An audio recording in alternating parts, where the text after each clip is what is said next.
सब तो ये बताने के लिए कमेंट बॉक्स में जय माता दी अवश्य लिखिए। तो चलिए आज का हमारा वीडियो है कि अपने पति की लाडली पत्नी कैसे बने। ऐसे तो मैं पति पत्नी के लिए कई वीडियोज बना चुकी हूँ, पति के दिल की रानी कैसे बने, हम अपने पति की लाडली पत्नी वाइफ कैसे बने। तो इसके लिए मैं आपके साथ 8 टिप्स शेयर करूंगी, नियम थोड़ा सा बताऊंगी, आप करके देखिएगा कहीं उससे आपको लाभ हो जाए। तो चलिए शुरू करते हैं। इससे पहले दोस्तों, अगर आपको मेरा वीडियो पसंद आता है तो प्लीज़ आप मेरे चैनल को सब्सक्राइब कर दीजिएगा, बेल आइकन को प्रेस कर दीजिएगा अगर मेरे चैनल पे नए आए हैं तो, जिससे मेरे वीडियोज़ के नए नोटिफिकेशन आप लोगों के पास सबसे पहले पहुँचे। तो चलिए शुरू करते हैं कि वो 8 टिप्स क्या है लाडली बनने के लिए। तो सबसे पहली बात, थोड़ा मैं वीडियो शुरू करने से पहले बता देती हूँ कि देखिए, लाडली बनने का मतलब सिर्फ ये नहीं कि जानू बाबू सोना मोना बोलेंगे तो हम लाडली बन जाएंगे। थोड़ा उनके हिसाब से हमें हर कार्य करना पड़ता है, बहुत कुछ चेंज करना पड़ता है। तो पत्नी का जो जगह है वो बहुत महान उसको माना गया है, घर के हर कार्य के लिए उसको बहुत ऊंचा स्थान दिया गया है। तो ऐसा नहीं है कि सिर्फ जानू सोना मोना हम बोल देंगे तो हम लाडली बन जाएंगे। बहुत कुछ बलिदान देना पड़ता है पति को ऊंचाइयों तक पहुंचाने के लिए। लेकिन शादी के बाद पति पत्नियों के भाग्य से भी बढ़ने लगते हैं, उनके अच्छे कर्म से, पूजा पाठ की वजह से। तो इसीलिए हमें अच्छे कर्म करने चाहिए। पॉइंट्स कौन से हैं लाडली बनने के लिए? तो सबसे पहला जो टिप्स है, नियम है कि देखिए, पति के सामने सबसे पहली बात है कि प्यार तो अपनी जगह है ही, प्यार से तो रहना ही है, लेकिन ईमानदार रहिए। ईमानदारी बहुत बड़ी चीज़ है। अगर आप ईमानदार रहेंगे तो अगर एक बार आपके पति आपको पहचान गए कि आप बहुत ईमानदार हैं, तो आप बीच में अगर कुछ इधर उधर उनके पॉकेट से निकाल भी लेती हैं तो भी उनको उतना फ़र्क नहीं पड़ेगा। लेकिन अगर शादी के तुरंत बाद ही आप ईमानदारी के स्थान पे आप खड़े नहीं उतरे तो वो पति, अगर बाद में आप अच्छी भी हो जाइएगा तो उस पति का जो है ना, आपके ऊपर से विश्वास उठ जाता है। तो अपने विश्वास को मत ख़त्म होने दीजिए। आपको सबसे पहली बात है कि ईमानदार रहना है।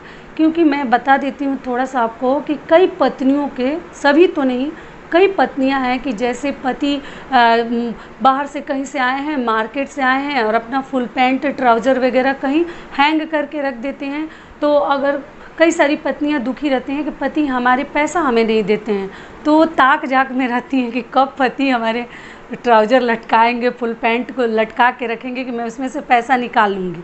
कि पति का ट्राउज़र लटका नहीं कि उसमें से ना 100 50 500 जितना उनको मन होता है निकाल लेती हैं। तो ये सब आदतें छोड़ दीजिए। देखिए, नहीं देते हैं पति वो अलग बात है, लेकिन ईमानदारी बहुत बड़ा चीज़ है। चोरी से निकाल लेना भी अच्छी बात नहीं है। ये सब आदतें आप छोड़ दीजिए। आप लोग बोलेंगे कि क्यों नहीं निकाले, जब पति देते नहीं है तो हमें ज़रूरत पड़ती है तो हम ले लेते हैं। तो नहीं, पति से कैसे भी करके आप थोड़ा सा उनसे बोल करके बात करके मांग लीजिए, लेकिन निकालिए मत। क्योंकि निकालने से क्या नुकसान होता है कि देखिए, जो पति हैं वो तो सोचते हैं कि हमारे पर्स में इतना रुपया है, जैसे कि 100 रुपीज़ में रखा था तो होगा ही।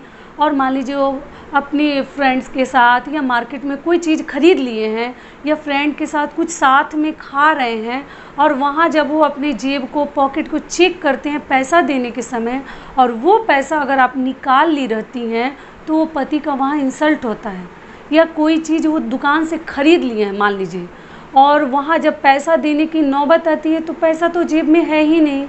तो इस बात को लेके पति और अधिक गुस्से में आ जाते हैं और आकर घर में फिर आपको उल्टे सीधे बातें सुनाने लगते हैं। तो इसीलिए पति के नज़र में सबसे पहली बात है कि ईमानदार रहिए। आपको ईमानदारी से कार्य करना है, भले वो दे चाहे ना दे। कभी इस तरीके से आप उनके जेब से पैसा ना निकालें कि उनको समाज में लज्जित होना पड़े। तो ये हो गया हमारा पहला नियम।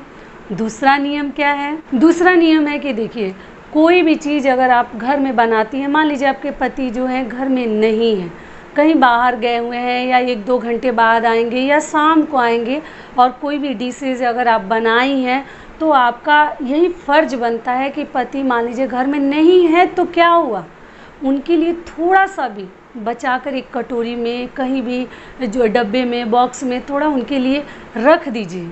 क्योंकि सबको कोई भी चीज़ घर में बनता है तो वो सबके मुख के पास जानी चाहिए। ऐसा नहीं है कि 2-4 आदमी खा लिया और 2 आदमी को मिला ही नहीं, तो ये भी अच्छी आदतें नहीं हैं। तो पति के लिए आप संभाल कर जो ही घर में कुछ बना है स्पेशल, उनके लिए थोड़ा सा रख दीजिए, और शाम को आएँ, रात को आएँ, उनको ज़रूर दीजिए। तो ये हो गया हमारा दूसरा नियम। पति लोगों को बहुत अच्छा लगता है कि देखो मेरी बीवी ने, वाइफ ने प्यार से मेरे लिए ये चीज़ रखा हुआ था, तो जब मैं आया तो मुझे परोस कर खिलाई। तो इस तरीके से आप ज़रूर रखिएगा। तीसरा नियम हमारा क्या है? तीसरा नियम है कि मान लीजिए आपके पति कहीं बाहर जा रहे हैं, किसी कारणवश, मान लीजिए 2-4 दिन के लिए बाहर जा रहे हैं या महीने 2 महीने के लिए जा रहे हैं, तो देखिए हर चीज़ कहने से ही कार्य नहीं होता है, बहुत कुछ समझना पड़ता है, फील करना पड़ता है, तब पति के पसंद और पति के दिल की रानी और पति की लाडली पत्नी बनने का मौका मिलता है। सब कुछ बताने की ज़रूरत नहीं है, बहुत कुछ जो प्यार वाली बातें हैं, समझदारी वाली बातें हैं, समझना पड़ता है, थोड़ा दिल से सोचना पड़ता है। ऐसा नहीं है कि कोई समझाएगा तभी हमारे माइंड के अंदर जाएगा। तो सबसे पहली बात है कि कहीं जा रहे हैं तो पैकिंग तो बहुत सारे पति कर लेते हैं, ऐसा नहीं है कि आप वाइफ ही करके देगी तो पति लेके जाएंगे। लेकिन अगर आप पैकिंग करके देती हैं, उनका बनियान हो, उनका सेविंग किट हो, या उनके ड्रेसेस हों, हैंकीज वगैरह, सब आप संभाल के, अगर जितने दिन के लिए जा रहे हैं उस तरीके से अगर सुंदर से आप पैकिंग करके उनको देती हैं, और जब वो पैकिंग हो होटल में या कहीं जहाँ रुकने वाले हैं वहाँ अगर खोल के देखते हैं और एक एक चीज़ आपने संभाल कर, टावेल वगैरह, सॉक्स, वॉच, बेल्ट, सब कुछ अगर आप संभाल के दी हैं, खाने के लिए कुछ चिंता से दी हैं, तो वो पति तो मतलब गदगद फूले नहीं समाएंगे। आप करके तो देखिए। तो आप इस तरीके से अपने पति के लिए अगर बाहर जाते हैं तो पैकिंग बहुत प्यार से उनके लिए एक एक चीज़ का आपको ध्यान देकर पैकिंग करनी चाहिए। सुबह उठ के वो क्या खाएंगे, मान लीजिए होटल वगैरह में तो, रेस्टोरेंट में चाय वगैरह तो पी ही लेते, फिर भी आपको एक बिस्किट का पैकेट, एक मिक्सचर का पैकेट, सब पैकिंग में देना चाहिए। छोटी छोटी चीज़ें, ड्राई फ्रूट्स वगैरह भी आप दे सकती हैं। तो पति की लाडली पत्नी बनने के लिए इन सब छोटी छोटी बातों का आपको ध्यान रखनी चाहिए। चौथी बात क्या है कि देखिए हर पति को नहीं पसंद है बहुत अधिक फिजूल खर्ची पत्नियां जो करवाती हैं। ऐसे मैं कई बार ये बात बता चुकी हूँ, फिर भी मैं बता दे रही हूँ कि पति से बहुत अधिक उनके जैसे सैलरी से ऊपर खर्चा मत करवाइए।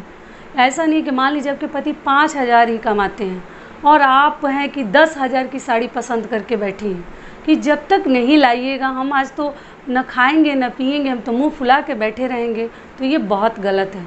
सबकी भावनाओं की कद्र करिए, उनकी भी चिंता और टेंशन को थोड़ा आप समझिए कि ये हमारे ही पति हैं, ऐसा नहीं है। देखिए पति पत्नी का जो रिश्ता है बहुत ही खूबसूरत रिश्ता है, इसको बोझ नहीं समझना है। पति पत्नी के रूप में एक दूसरे के लिए फ्रेंड्स भी मिलते हैं जब शादियां होती है, तो ऐसा नहीं है बस पति पत्नी तक ही रिश्ता है।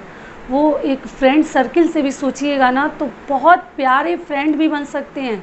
एक दूसरे के साथ अपनी सुख दुख को आप बांट सकते हैं, दिल की हर बात एक दूसरे को बता सकते हैं, अगर उस तरीके से दिल से अगर रिश्ता निभाइएगा तब। लेकिन एक दूसरे को देखकर आप जीलस रहिएगा, गुस्सा करिएगा, अच्छा व्यवहार नहीं करिएगा, तब तो बोझ सा लगेगा ज़िंदगी। लेकिन प्यार से रह कर देखिए, ज़िंदगी बहुत प्यारी लगेगी। आपको विश्वास नहीं होगा कि ऐसे भी पति पत्नी रह सकते हैं क्या। तो फिजूल खर्ची मत करवाइए, थोड़ा सा ऐसा आप खर्च करवाइए कि सोच लीजिए कि हमारे पति को किसी से कर्ज ना लेना पड़े। ऐसा ना हो कि मंथ कंप्लीट होते होते हमारे पति को किसी के सामने हाथ फैलाना पड़े कि हमें इतना पैसा चाहिए, हमारा सैलरी ख़त्म हो गया। तो वो सोच समझ के आप खर्च करवाइए। अगर जहाँ चलने लायक है आपको चलानी चाहिए। ऐसी बात नहीं है कि ये चीज़ आप खरीद के देंगे तभी हम खुश रहेंगे। ऐसी एक कहावत कही गई है कि अगर हम खर्चे को लिमिट में ध्यान से अगर खर्च ना करें तो हांडी पर कभी ढक्कन नहीं लग सकता। जिस घर में तरीके से खर्च नहीं किया जाएगा उस घर में कभी भी हांडी के ऊपर ढक्कन नहीं लग सकता। इसका मतलब क्या हुआ कि हांडी कभी भरेगा ही नहीं, तो ढक्कन कैसे लगाएंगे, खाली ही रहेगा।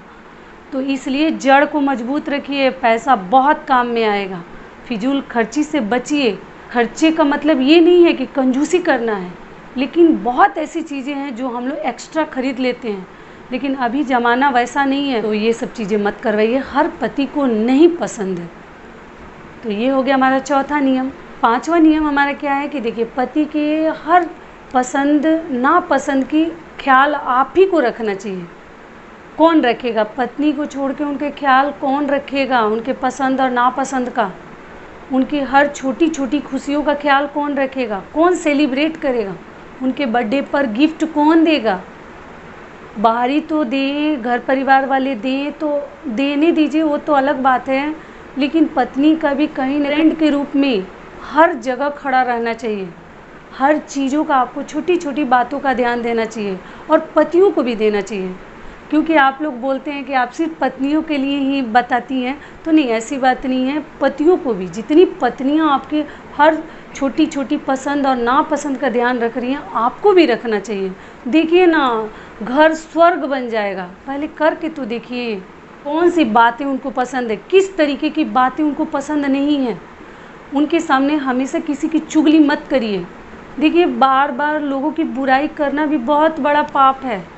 बुराई सुनना और बुराई करना दोनों बहुत बड़ा पाप है। अगर कोई इसको समझे तब तो पति के सामने हमेशा फैमिली, परिवार वाले, पड़ोसी, रिश्तेदार वालों का बुराई मत करिए। उनसे भी उनका दिमाग जो है हमेशा मतलब टेंशन वाला हो जाता है। तो ये सब आदतें मत करिए, खुशनुमा माहौल रखिए। ये हो गया हमारा पांचवा नियम। और हमारा जो छठा नियम है वो क्या है कि देखिए, आपको खाना बनाना, देखिए मैं ऐसा नहीं बोलूँगी कि हर आदमी को खाना बनाना, भोजन बनाना आता ही हो, क्योंकि लड़कियां पढ़ाई लिखाई में आजकल बहुत अधिक व्यस्त रहती हैं, बिजी रहती हैं, तो वो किचन के कार्य नहीं सीख पाती हैं। रसोई के हर कार्य ऐसा नहीं है कि सबको आता ही हो। बहुत सारे लोग हैं कि दोनों चीज़ में अव्वल रहते हैं, वो स्टडी में भी बहुत अच्छे रहते हैं, इंटेलिजेंट रहते हैं, और रसोई के भी कार्य में बहुत अधिक स्मार्ट रहते हैं। तो ऐसा नहीं है कि सभी कर सकते हैं, लेकिन मान लीजिए आपको नहीं आता है खाना बनाना, तो आप सीख लीजिए। अपने पति के पसंद और नापसंद को ध्यान में रखते हुए अच्छे अच्छे डिश थोड़ा सीख लेने चाहिए, क्योंकि पतियों का आपको मालूम ही है ना कि दिल का रास्ता पेट से होकर गुजरता है। तो थोड़ा सा उनके लिए अच्छे अच्छे अगर भोजन भी बनाकर हम वीक में अगर 2 बार भी दे दें तो उनको बहुत अच्छा लगता है। ऐसे तो आजकल सभी सिंपल साधारण भोजन कर रहे हैं, क्योंकि बहुत सारी बीमारियां भी अटैक करने लग रही हैं, लेकिन अगर आप चाहें तो वीकली भी कुछ अच्छे डिशेज उनके लिए बनाकर उनको खुश कर सकते हैं, सरप्राइज़ दे सकते हैं। तो ये हो गया हमारा छठा नियम। सातवां नियम हमारा क्या है कि पति के ड्रेस का भी हमें ख्याल रखनी चाहिए। कि मान लीजिए बाहर ही जा रहे हैं, फ्रेंड्स से मिलने ही जा रहे हैं, या कहीं मार्केट ही छोटी मोटी जगह पे ही जा रहे हैं, तो कहीं जाएं स्मार्ट लुक में जाएं। ऐसे तैसे घर के ड्रेस में ही ऐसा ना हो कि कुछ भी पहन लीजिए, कुछ भी ले लीजिए। वो सब पत्नी का कर्तव्य होता है कि हमारे पति हर जगह स्मार्ट दिखें, वो घर में हो या किसी समाज में हो या फ्रेंड के साथ हो। थोड़ी ही दूरी पे जा रहे हैं तो क्या हुआ, कहीं भी उनको स्मार्ट दिखना चाहिए। तो उसके लिए जैसे बाहर जा रहे हैं तो ऐसा नहीं है कि नज़दीकी तो जाना है कुछ भी डाल लो, ऐसी बात नहीं है। देखिए, वहाँ कोई मिल जाएगा, जैसे आपका दूर का रिलेटिव मिल गया, कोई गेस्ट मिल गया, या कोई उनके ऑफिस का मिल गया, तो वो ये नहीं सोचेंगे कि ये घर से सोच के निकले थे कि थोड़ी दूर तो जाना है। तो इसलिए कभी भी घर से जाइए तो अच्छे से तैयार होकर जाइए। कौन बाहर आपसे मिल सकता है, मिल जाएगा, आपको नहीं पता है। तो ये सोच कर मत निकलिए कि यार यहीं तो जाना है, कुछ भी पहन लेते हैं, ओल्ड पहन लेते हैं, रिंकल्स वाले ड्रेस पहन लेते हैं, टी शर्ट वगैरह डाल के, अभी तो यहीं से तो आ रहे हैं। तो ऐसी सोच लेकर बाहर मत जाइए। कौन बाहर वैसा आदमी आपको मिल जाएगा जहाँ आपको शर्मिंदगी महसूस होगी, और लोग ये नहीं सोचेगा कि ये ऐसे डाल के चले आए हैं, ऐसा ड्रेस पहन के चले। लोग सोचेगा देखो कैसी वाइफ है, केयर नहीं करती है, अच्छे से हस्बैंड का ध्यान नहीं रखती है, ड्रेस आयरन नहीं करके देती है। तो थोड़ा सा आपको उनके ड्रेस का भी केयर करना चाहिए, भले ही घर का ही ड्रेस क्यों ना हो। ज़्यादा ओल्ड वगैरह ड्रेस भी हस्बैंड को पहनने के लिए मत दीजिए। जैसे बनियान वगैरह, अंडर गारमेंट्स उनका बहुत ओल्ड हो जाए, वो सब मत पहनाइए, वो सब हटा दीजिए, और उनको ठीक ठाक सा ड्रेस घर में भी दीजिए। घर का ही टी शर्ट है तो क्या हुआ, उसको भी आयरन करके उनको थोड़ा सा देना चाहिए आपको। और जो हमारा लास्ट नियम है, 8वां नियम, वो क्या है कि देखिए, पति से खिलाफ होकर हमें कोई भी कार्य नहीं करनी चाहिए। आप एक बार आजमा के देखिएगा अपने घर में। अगर आपको मेरी बातों पे विश्वास नहीं होगा तो ज़रूर एक बार आजमा के देखिएगा कि अगर हम पति की बात काट कर अगर आगे बढ़ने की कोशिश करते हैं या कुछ कार्य करते हैं, उसमें आपको बिल्कुल सफलता नहीं मिलेगी। एक बार ज़रूर आजमा के देखिएगा। तो हम अपने पति की बात को मानना हमारा धर्म है, कर्तव्य है। उनके बातों के खिलाफ होकर हमें आगे नहीं बढ़नी है। उसके लिए कोई कुछ भी बोले, कभी हमको उनकी बातों को काट कर आगे नहीं बढ़नी है। बहुत चीज़ों का, बहुत बातों का हमें ध्यान रखना पड़ता है लाडली बनने के लिए, प्यारी पत्नी बनने के लिए, समझदार बनने के लिए और दिल की रानी बनने के लिए। तो यहीं तक का था आज हमारा वीडियो। आशा करती हूँ कि इससे जितनी मेरी बहनें हैं, जितनी महिलाएं हैं और जितनी लड़कियां हैं जिनकी शादी होने वाली है, तो मेरे इस वीडियो से आप लोग को बहुत लाभ मिलेगा। फिर मिलती हूँ एक नए वीडियो में। तब तक के लिए नमस्कार। स्वस्थ रहिए, सुरक्षित रहिए और अपने रिश्ते को बचा कर रखिए।